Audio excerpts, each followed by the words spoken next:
Hijack ಹೊಣೆ ಹೊತ್ತ Baloch liberation army ಅಧಿಕೃತವಾಗಿ ಹೇಳಿಕೆ ಬಿಡುಗಡೆ ಮಾಡಿದೆ ಬಿಎಲ್ಎ. ಪಾಕಿಸ್ತಾನ ಟ್ರೈನ್ ಹೈಜಾಕ್ ಮಾಡಿದ ಬಲೂಚ್ ಆರ್ಮಿ ಸ್ವತಃ ಒಪ್ಕೊಂಡಿದೆ. ಪಾಕ್ ಎಕ್ಸ್ಪ್ರೆಸ್ ಟ್ರೈನ್ ಹೈಜಾಕ್ ಆಗಿದೆ. 6 ಸೈನಿಕರ ಹತ್ಯೆಯನ್ನ ಕೂಡ ಮಾಡಿದ್ದಾರೆ. 100ಕ್ಕಿಂತ ಹೆಚ್ಚು ಪಾಕ್ ಸೈನಿಕರನ್ನ ಒತ್ತೆಯಾಳುಗಳನ್ನಾಗಿ ಇರಿಸಿಕೊಂಡಿದ್ದಾರೆ. ಬಲೂಚಿಸ್ತಾನ್ ಮಿಲಿಟರಿ ಗ್ರೂಪ್ನಿಂದ ಹೈಜಾಕ್ ಆಗಿರೋದು. ಹೈಜಾಕ್ ಹೊಣೆ ಹೊತ್ತಿದೆ ಬಲೂಚ್ ಲಿಬರೇಷನ್ ಆರ್ಮಿ. ಅಧಿಕೃತವಾಗಿ ಹೇಳಿಕೆಯನ್ನ ಬಿಡುಗಡೆ ಮಾಡಿದೆ ಬಿಎಲ್ಎ. ಹೌದು, ನಾವೇ ಹೈಜಾಕ್ ಮಾಡಿರೋದು ಅಂತ ಹೇಳಿ. ಪಾಕ್ ಎಕ್ಸ್ಪ್ರೆಸ್ ಟ್ರೈನ್ ಹೈಜಾಕ್ ಆಗಿರೋದು. 6 ಸೈನಿಕರನ್ನ ಹತ್ಯೆ ಕೂಡ ಮಾಡಲಾಗಿದೆ. ಹೈಜಾಕ್ ಹೊಣೆಯನ್ನ ಹೊತ್ತಿದೆ ಬಲೂಚ್ ಲಿಬರೇಷನ್ ಆರ್ಮಿ. ಅಧಿಕೃತವಾಗಿ ಹೇಳಿಕೆಯನ್ನ ಕೂಡ ಬಿಡುಗಡೆ ಮಾಡಿರೋದು. 450ಕ್ಕಿಂತ ಹೆಚ್ಚು ಜನ ಆ ಒಂದು ಟ್ರೈನ್ನಲ್ಲಿ ಪ್ರಯಾಣವನ್ನ ಮಾಡ್ತಾ ಇದ್ರು. ಆ ಸಂದರ್ಭದಲ್ಲಿ ಹೈಜಾಕ್ ಮಾಡಿದೆ ಬಲೂಚ್ ಲಿಬರೇಷನ್ ಆರ್ಮಿ. ಹೈಜಾಕ್ ಮಾಡಿ ಈಗಾಗಲೇ ಆ ಟ್ರೈನ್ ಅನ್ನು ಕೂಡ ಸುಟ್ಟು ಹಾಕಿದೆ. ಆ ಟ್ರೈನ್ ಮೇಲೆ ಬಾಂಬ್ ಎಸೆದು ಸುಟ್ಟು ಹಾಕಿ ಹೋಗಿದ್ದಾರೆ ಬಲೂಚಿಸ್ತಾನ್ ಆರ್ಮಿಯವರು. ಅದಾದ ನಂತರ 100ಕ್ಕೂ ಹೆಚ್ಚು ಜನರನ್ನ ಎಳೆದುಕೊಂಡು ಹೋಗಿದ್ದಾರೆ. 6 ಜನ ಪಾಕಿಸ್ತಾನ ಸೈನಿಕರನ್ನ ಹತ್ಯೆ ಮಾಡಿದ್ದಾರೆ. ಅದಾದ ನಂತರ ನಾವೇ ಹೈಜಾಕ್ ಮಾಡಿರೋದು, ನಾವೇ ಹತ್ಯೆ ಮಾಡಿರೋದು ಅಂತ ಕೂಡ ಅಧಿಕೃತವಾದಂತ ಒಂದು ಹೇಳಿಕೆಯನ್ನ ಬಿಡುಗಡೆ ಮಾಡಿದ್ದಾರೆ.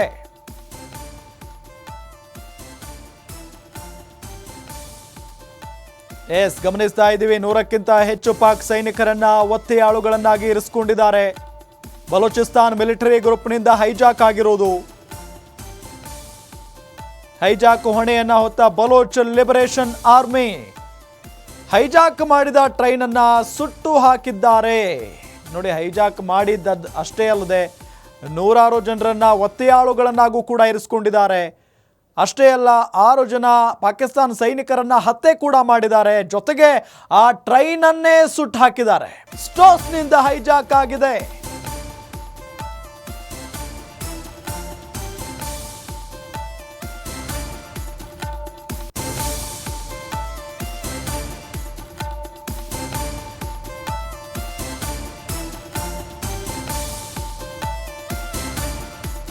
ಸಾವಿರದ 1974 ಮತ್ತು 77ರಲ್ಲೂ 2 ಬಾರಿ ರೈಲು ಹೈಜಾಕ್ ಆಗಿತ್ತು. ಅದು ನೆದರ್ಲ್ಯಾಂಡ್ಸ್ನಲ್ಲಿ 2 ಬಾರಿ ರೈಲು ಹೈಜಾಕ್ ಆಗಿತ್ತು. ಅದಾದ ನಂತರ ಪಾಕಿಸ್ತಾನದಲ್ಲಿ ಈಗ ಟ್ರೈನ್ನ ಲೋಕೋ ಪೈಲಟ್ಗೆ ಗಾಯ ಆಗಿದೆ. ಹೈಜಾಕ್ ಮಾಡಿದ ಟ್ರೈನ್ ಸುಟ್ಟು ಹಾಕಿದ್ದಾರೆ ಬಿಎಲ್ಎ. 450 ಜನ ಟ್ರೈನ್ನಲ್ಲಿ ಪ್ರಯಾಣ ಮಾಡ್ತಾ ಇದ್ರು. ಈ ಪೈಕಿ 100ಕ್ಕೂ ಹೆಚ್ಚು ಜನರನ್ನ ಎಳೆದೊಯ್ದಿದ್ದಾರೆ ಬಿಎಲ್ಎನವರು. ಬಿಎಲ್ಎ ಫತೇಹ ಸ್ಕ್ವಾಡ್ ಸ್ಟೋಸ್ನಿಂದ ಹೈಜಾಕ್ ಆಗಿದೆ. 1974, 77ರಲ್ಲೂ ಕೂಡ ಇದೇ ರೀತಿಯಾಗಿ 2 ಬಾರಿ ರೈಲು ಹೈಜಾಕ್ ಆಗಿತ್ತು. ಅದು ನೆದರ್ಲ್ಯಾಂಡ್ನಲ್ಲಿ 2 ಬಾರಿ ಆಗಿತ್ತು. ಈಗ ಪಾಕಿಸ್ತಾನದಲ್ಲಾಗಿದೆ. 450 ಜನ ಪ್ರಯಾಣಿಸ್ತಾ ಇದ್ದಂಥ ಒಂದು ಟ್ರೈನ್ ಅದು. ಅದಾದ ನಂತರ 6 ಜನರನ್ನ ಹತ್ಯೆ ಕೂಡ ಮಾಡಲಾಗಿದೆ ಪಾಕಿಸ್ತಾನ ಸೈನಿಕರನ್ನ.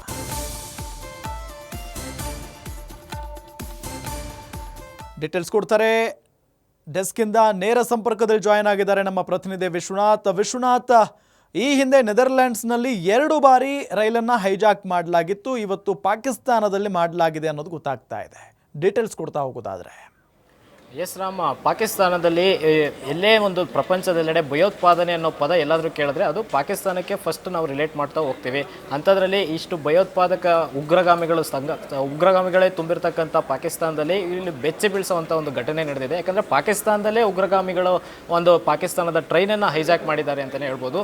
ಪಾಕಿಸ್ತಾನದ ಒಂದು ಕಜಕಿಸ್ತಾನ ಬಲೂಚಿಸ್ತಾನದಿಂದ ಒಂದು ಕಟಾರ್ ಅನ್ನೋ ಪ್ರದೇಶದಿಂದ ಟ್ರೈನು ಸುಮಾರು ನಾನಿಲ್ಲಿ ಎಕ್ಸ್ಪ್ಲೈನ್ ಮಾಡ್ತಾ ಹೋಗ್ತೀನಿ. ಪಕ್ವಂತ ಕಡೆಗೆ ಟ್ರೈನು ಹೊರಟಿತ್ತು. ಸುಮಾರು 1100 ಕಿಲೋಮೀಟರ್ ಒಂದು ಪ್ರಯಾಣ ಇತ್ತು. ಆ ಪ್ರಯಾಣ ಮಾಡ್ತಕ್ಕಂಥ ಟ್ರೈನಲ್ಲಿ ಮಧ್ಯದಲ್ಲಿ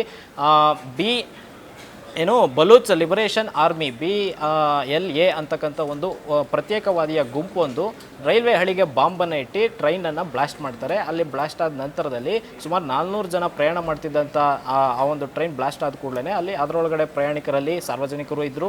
ಅದ್ರ ಜೊತೆಗೆ ಸಾಕಷ್ಟು ಜನ ಏನು ಪಾಕಿಸ್ತಾನ ಆರ್ಮಿಯವರು ಸೇರ್ಕೊಂಡಿದ್ರು, ಸೈನಿಕರಿದ್ದರು, ಹಾಗೂ ಸುಮಾರು ಜನ ಪಾಕಿಸ್ತಾನದ ಸರ್ಕಾರಿ ಅಧಿಕಾರಿಗಳು ಇದ್ದರು. ಅದರಲ್ಲಿ ಸುಮಾರು 150 ಜನಗಳನ್ನು ಒತ್ತೆಯಾಳನ್ನಾಗಿ ಬಲೂಚ್ ಲಿಬರೇಷನ್ ಆರ್ಮಿ ಒತ್ತೆಯಾಳುಗಳನ್ನಾಗಿ ಇಟ್ಕೊಂಡಿದೆ. ಇದಕ್ಕೆ ಸಂಬಂಧಪಟ್ಟಂಗೆ ನಾವು ಆ ಟ್ರೈನ್ ಎಲ್ಲಿಂದ ಎಲ್ಲಿಗೆ ಹೊರಟಿತ್ತು, ಎಲ್ಲಿದು ಹೈಜಾಕ್ ಆಯಿತು ಅನ್ನೋದನ್ನು ನಾನಿಲ್ಲಿ ಮ್ಯಾಪ್ನಲ್ಲಿ ಎಕ್ಸ್ಪ್ಲೈನ್ ಮಾಡ್ತಾ ಹೋಗ್ತೀನಿ ರಾಮ್. ನೀವು ಇಲ್ಲಿ ನೋಡ್ತಾ ಇರ್ಬೋದು ಸ್ಕ್ರೀನಲ್ಲಿ, ಇದು ಕ್ವೆಟ್ಟಾ ಅಂತಕ್ಕಂಥ ಒಂದು ಪ್ರದೇಶ. ಈ ಪ್ರದೇಶದಲ್ಲಿ ಟ್ರೈನ್ ಸ್ಟಾರ್ಟ್ ಆಗುತ್ತೆ. ಇದು ಪಾಕಿಸ್ತಾನ ಪ್ರಾಂತ್ಯದಲ್ಲಿ ಇದೆ. ಇದು ಕ್ವೆಟ್ಟಾ ಅನ್ನೋದು ಇಲ್ಲಿಂದ ರೈಲು ಸ್ಟಾರ್ಟ್ ಆಗಿದ್ದು, ಇದು ಹೊರಟಿದ್ದು ನೀವು ಇಲ್ಲಿ ನೋಡ್ತಾ ಇರ್ಬೋದು ಸುಮಾರು 1100 ಕಿಲೋಮೀಟರ್ ಪ್ರಯಾಣ ಇದಾಗಿತ್ತು.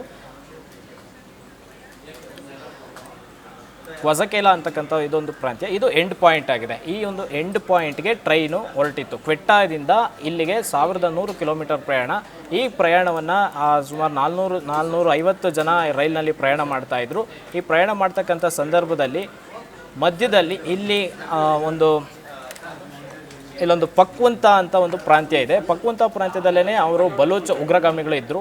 ಬಲೂಚ್ ಉಗ್ರಗಾಮಿಗಳು ಈ ಪಕ್ವಂತ ಪ್ರಾಂತ್ಯದಲ್ಲಿ ರೈಲ್ವೆ ಹಳಿಗೆ ಬಾಂಬನ್ನು ಇಟ್ಟು ಬ್ಲಾಸ್ಟ್ ಮಾಡ್ತಾರೆ. ರೈಲ್ವೆ ಹಳಿಗೆ ಬಾಂಬ್ ಬ್ಲಾಸ್ಟ್ ಆದ ಕೂಡಲೇ ಅಲ್ಲಿ ಸುಮಾರು ಜನ ಬಂದೂಕುದಾರಿಗಳಿದ್ದರು. ಆ ಬಂದೂಕುದಾರಿಗಳೆಲ್ಲರೂ ಸಹ ಬೆದರಿಸಿ ಸುಮಾರು ಜನರನ್ನು ಹೈಜಾಕ್ ಮಾಡಿಬಿಟ್ಟು ಟ್ರೈನ್ನ ಹೈಜಾಕ್ ಮಾಡಿ ಅವ್ರನ್ನ ಒತ್ತೆ ಆಳುಗಳನ್ನಾಗಿ ಇಟ್ಕೊಳ್ತಾರೆ. ಅಂದರೆ ನಮ್ಮ ಡಿಮ್ಯಾಂಡ್ ಏನಿದೆಯೋ ಅದನ್ನು ಈಡೇರಿಸಿದ ಕೂಡಲೇ ನಾವು ನಿಮಗೆ ಬಿಡುಗಡೆ ಮಾಡ್ತೀವಿ ಅಂತಕ್ಕಂಥ ಮಾತುಗಳನ್ನು ಹೇಳ್ತಾ ಇದ್ದಾರೆ.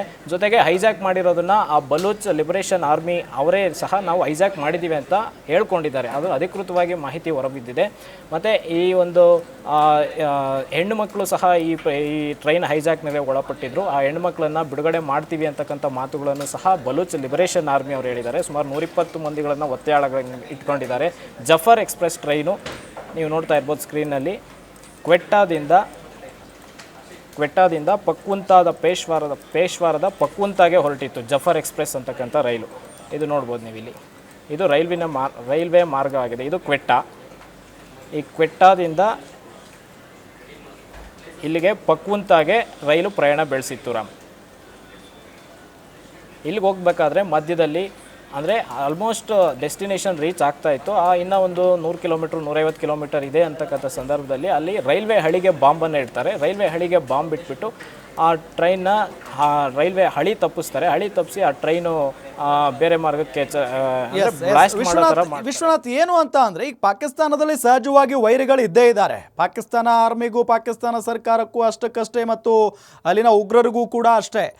ಇದಾದ ನಂತರ ಈಗ ಬಲೂಚಿಸ್ತಾನ್ ಆರ್ಮಿ ಒಪ್ಕೊಂಡಿದೆ, ನಾವೇ ಹೈಜಾಕ್ ಮಾಡಿದ್ದೀವಿ ಅಂತ ಹೇಳಿ ಟ್ರೈನ್ ಕೂಡ ಸುಟ್ಟಾಕಿದ್ದಾರೆ. ಕಾರಣ ಏನು? ಇದು ಕಾರಣ ಬೇಕಾಗಿರೋದು, ಜೊತೆಗೆ ಅವರ ಬೇಡಿಕೆ ಏನಿದೆ ಅಂತ ಹೇಳಿ. ಎಸ್ ರಾಮ, ಅದು ಬಲೂಚ್ ಲಿಬರೇಷನ್ ಆರ್ಮಿ ಅನ್ನೋದು ಪಾಕಿಸ್ತಾನ ಪ್ರಾಂತ್ಯದ ಒಂದು ಗುಂಪು, ಒಂದು ಸಂಘಟನೆ. ಅದು ಪ್ರತ್ಯೇಕವಾದಿಗೆ ಸೇರಿಕೊಳ್ಳುತ್ತೆ. ಯಾಕಂದರೆ ಪಾಕಿಸ್ತಾನದಲ್ಲಿ ಇಸ್ಲಾಮಿಕ್ ದೇಶ ಆಗಿರೋದ್ರಿಂದ ಅಲ್ಲಿ 2 ಪ್ರಾಂತ್ಯಗಳಾಗಿ ವಿಂಗಡಣೆ ಆಗಿದ್ವು. ಒಂದು ಮೆಜಾರಿಟಿ ಇರ್ತಕ್ಕಂಥ ಇಸ್ಲಾಂ ಅವರು ಒಂದು ಕಡೆ ಆದರೆ, ಬಲೂಚ್ ಅಂತಕ್ಕಂಥದ್ದೇ ಒಂದು ಉಗ್ರಗಾಮಿ ಸಂಘಟನೆ ಅಂತಲೇ ಹೇಳ್ಬೋದು. ಆ ಉಗ್ರಗಾಮಿ ಸಂಘಟನೆ ಈ ಒಂದು ಮೆಜಾರಿಟಿ ಗುಂಪಿನ ವಿರುದ್ಧವಾಗಿ ಸಾಕಷ್ಟು ಪ್ರತಿಭಟನೆಗಳನ್ನು ಮಾಡಿತ್ತು. ಈ ಹಿಂದೆ ಕೂಡಲೂ ಆಡಳಿತ ಸರ್ಕಾರದ ವಿರುದ್ಧ ಹಲವಾರು ರೀತಿಯ ಪ್ರತಿಭಟನೆಗಳನ್ನು ಮಾಡಿದ್ರು.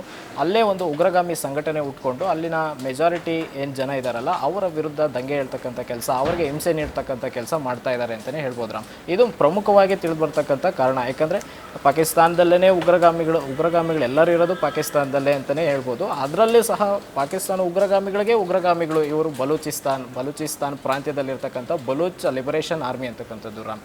ಅವರ ಬೇಡಿಕೆ ಸದ್ಯಕ್ಕೆ ಅಂದರೆ ಅವರನ್ನು ಮುಖ್ಯ ವೇದಿಕೆಗೆ ಕರ್ತಕ್ಕಂಥದ್ದು, ಅವ್ರಿಗೆ ಅಧಿಕಾರಗಳು ಸಿಗಬೇಕು, ಅವ್ರಿಗೆ ಹೆಚ್ಚಿನ ಅವಕಾಶಗಳು ಸಿಗಬೇಕು ಅಂತಕ್ಕಂಥದ್ದು ಅವ್ರ ವಾದ ಆಗಿದೆ.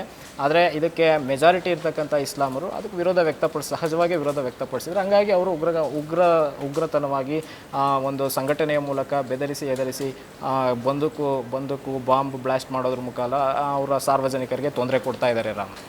ಎಸ್ ವಿಶ್ವನಾಥ್, ಈಗ 450 ಜನ ಪ್ರಯಾಣ ಮಾಡ್ತಾ ಇದ್ದಂಥ ಒಂದು ಟ್ರೈನ್ ಅದು, ಅದನ್ನೇ ಹೈಜಾಕ್ ಮಾಡಿದ್ದಾರೆ ಮತ್ತು ಉಡಾಯಿಸಿ ಬಿಟ್ಟಿದ್ದಾರೆ.